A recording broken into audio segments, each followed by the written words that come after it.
most of your questions with Howie Roseman would be about evaluation. And I think those are relevant. When it comes to Of course, they're market, relevant. well, yeah, when it comes to market and understanding the market, understanding what pieces are worth and value, man, he's got a better record than Rob Thompson.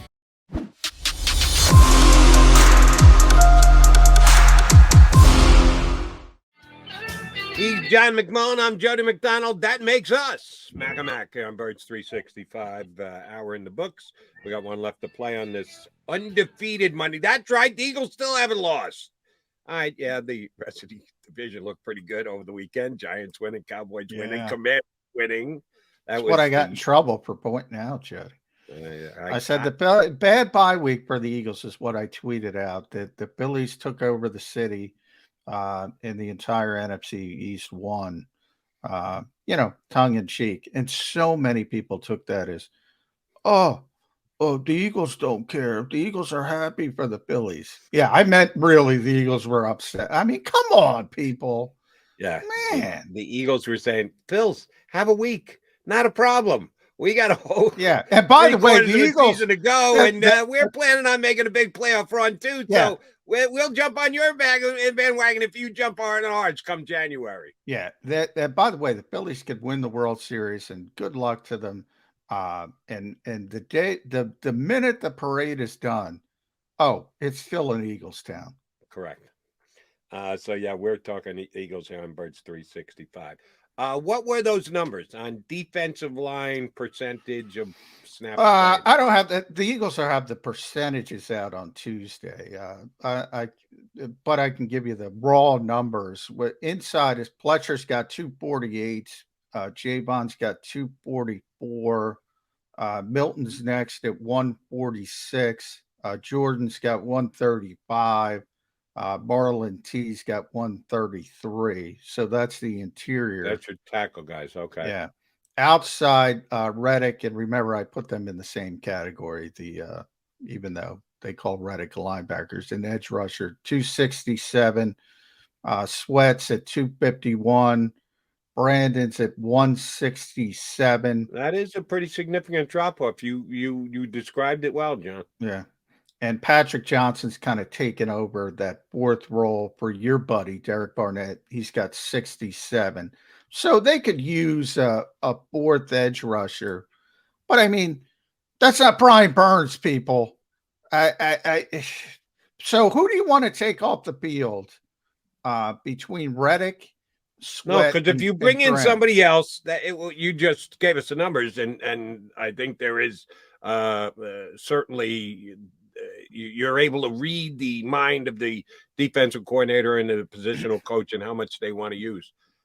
They're using Brandon Graham perfectly this year. Yeah. If his production is that good and he's grading out that well, because you're not asking him to do too much, all the kudos in the world to the Eagles coaching staff for their deployment. You bring in Brian Burns, that messes with everything. Oh, yeah. That changes the number of snaps and how everybody's going to play. And, yeah, you expect the player to be real good, but could he be better than what BG's giving you? Why would you even go there unless you're talking about, 23, BG might not be here, and we need Brian Burns. Okay, fine. No. Stay in the moment. You're 6-0. You got a chance to go deep in the playoffs this year to the Super Bowl. Don't mess with the chemistry. You're exactly and I imagine that usually, because I've pointed that out, you've laid it out probably better than I would. So thank you, Jody. But, people, you just said Josh Sweat. Like, Josh Sweat is a bad player. Josh Sweat has been graded above Brian Burns. Now, I'd rather have Burns. He's younger. He's healthier. He's had, all people care about is sack numbers. He's a finisher. Long term, I'd rather have Brian Burns, but this team is 6-0. Why do you want to mess with 6-0? I could they use a fourth, edge rusher? Yeah, get some depth. All right, if somebody's out there, Howie likes.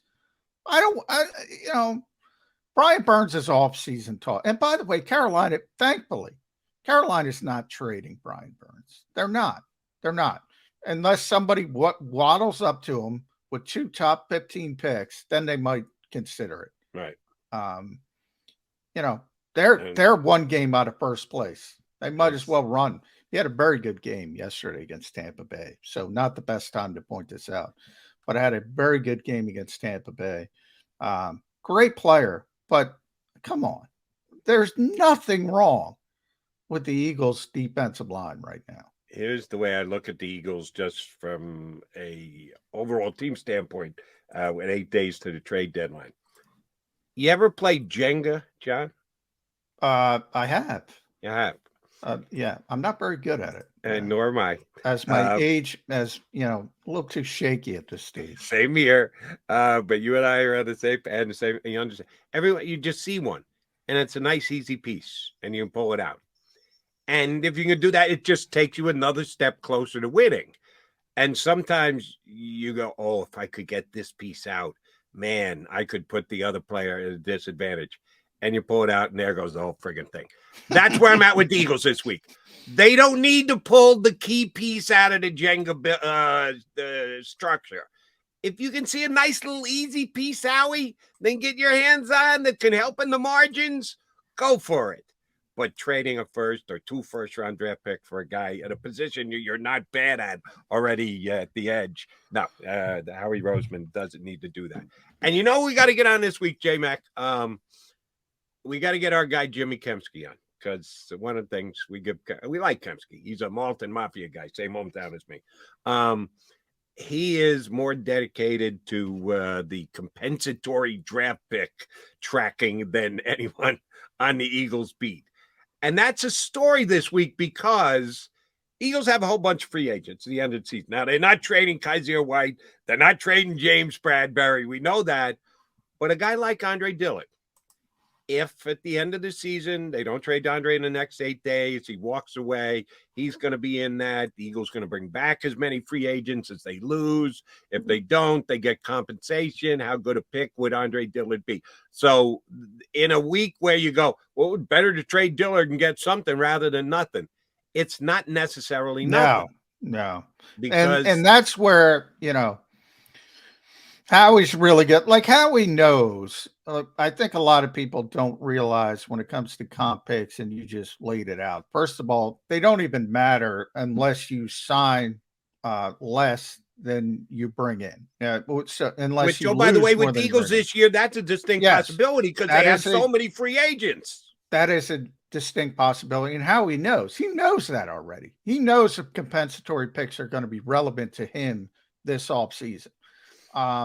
And he kind of knows the market, and that's what he's really good about. So Jeremy Fowler, I think, is the one who broke that the Eagles were calling about Brian Burns. They always call. These are not stories. They pride themselves on understanding the market better than anyone else. And one of the reasons why is because he does all this due diligence. So he probably already knows kind of what Andre Dillard's going to get on the open market, at least in a ballpark type of figure. He already knows all this stuff. So he's working way ahead. And as I said with Eagles fans, just let Howie do his job. Don't worry about it. He knows what he's doing. Yeah, I'm not there with Howie yet. Yeah, I know. Most people aren't. He knows what. Here's the thing. Here's the guy. Hold on, John. Here's the guy who I'm there with. That's the manager of the Phillies. Sometimes Rob Thompson makes decisions that I go, really? That I don't necessarily see the dominoes lining up and how they're going to fall. And then the game ends, and guess what? He was right. So even though I disagree with him or I might question him in the moment, he's had such a track record this season, and his is every single day. Howie's moves are one every 3 weeks. So there's certainly more to second guess with a manager on a day in, day out basis of a baseball team. But Howie's getting most of them right, but he's not quite hitting the percentage that a guy like Rob Thompson is. So I'll look into it, and I won't begrudge an Eagle fan for going, can I at least question it at this time? Well, that shouldn't be I shouldn't. You can question anything, obviously. But I think most of your questions, and correct me if I'm wrong, most of your questions with Howie Roseman would be about evaluation. And I think those are relevant. When it comes to market, relevant. Well, yeah. When it comes to market and understanding the market, understanding what pieces are worth and value, man, he's got a better record than Rob Thompson and a much longer record. Does he get a valuation wrong? Yeah, all the time. That's open for all kinds of debate. When it comes to understanding the market, he rarely. And even people bring up like Carson Wentz. That was a great contract. He got the player wrong. They got the evaluation wrong. The contract was phenomenal for what it would have been if Carson Wentz lived up to it. He rarely gets market stuff wrong. Understood. That's what I'm talking about. And I see the point you're trying to make, but here's where maybe you and I differ. You can't separate the two. You can't separate. You can try to. You can go, this is church, this is state. You separate the two. No. They come together. One blatantly dictates the other. You can't just say, well, the valuation, the evaluation. No, the evaluation eventually dictates the valuation. You can't just do a cut and slice right down the middle and say we can look at these two completely separate. They're tied together. Well, I agree they're tied together because ultimately, if you get a good player, and I'll use the Chicago Bears and Ryan Pace as an example because I think there's two with him specifically. Khalil Mack, he overpaid for Khalil Mack, but he turned into Defensive Player of the Year the 1 year. He was phenomenal. Nobody cared. Mitchell Trubisky didn't turn out well. He looks like an idiot. Guess what? If he turned out well, he was still an idiot because he didn't have to give up what he gave up for Mitchell Trubisky. That's what I'm talking about. You're right. Look, ultimately, it comes down to the player. If the Eagles give 2 first-round picks and 2 more picks, a second rounder, the third rounder, and Brian Burns comes in here and wins Defensive Player of the Year, people aren't going to care. But guess what? It would still be a bad trade because you didn't have to do it. So that part, I think people have a tough time divorcing themselves from, and that's why I use Ryan Pace. One that worked, Khalil Mack. One that didn't work, Mitchell Trubisky. Both were bad. You know, when you keep doing bad stuff, it's going to bite you in the you-know-what. But everybody gets players right. Everybody gets players wrong. That part, fair game. Understood. But that's why Howie's not batting 1,000. That's why I think it's fair. Or he's not batting 800. You want me to pick the exact number? He's not batting 722. He gets more than his fair share right. Yes, he's better at valuation and evaluation, which I think need to be tied together. I think it's fair to at least Howie doesn't just Howie, whatever you do, I'm in. No, I'm not ready to go there with that. I'm probably going to agree with 9 out of every 10 things he does, but I reserve the right to go, yeah, no, I don't know that he got that one right. We'll see. Yeah, and I should have said it more succinctly. It's always correct to question players and evaluation of players. Where I don't question Howie is the valuation point, the market point. He's not giving up 2 first-round picks for Brian Burns because he's not dumb. That's why. Let me ask you this. Will anybody be dumb this week? Somebody evidently already was. Somebody, according to Schefter anyway, somebody's already offered Carolina 2 first-round picks. Now, I was talking to our buddy Mike Kay. He's really plugged in down there now. He had told me the week prior that they got a way better offer than 32 or the Eagles' second-round pick, which right now would be 32. Ultimately, it might be they don't win the Super Bowl. It might be 28, 20, whatever. You get the point. Late first-round pick.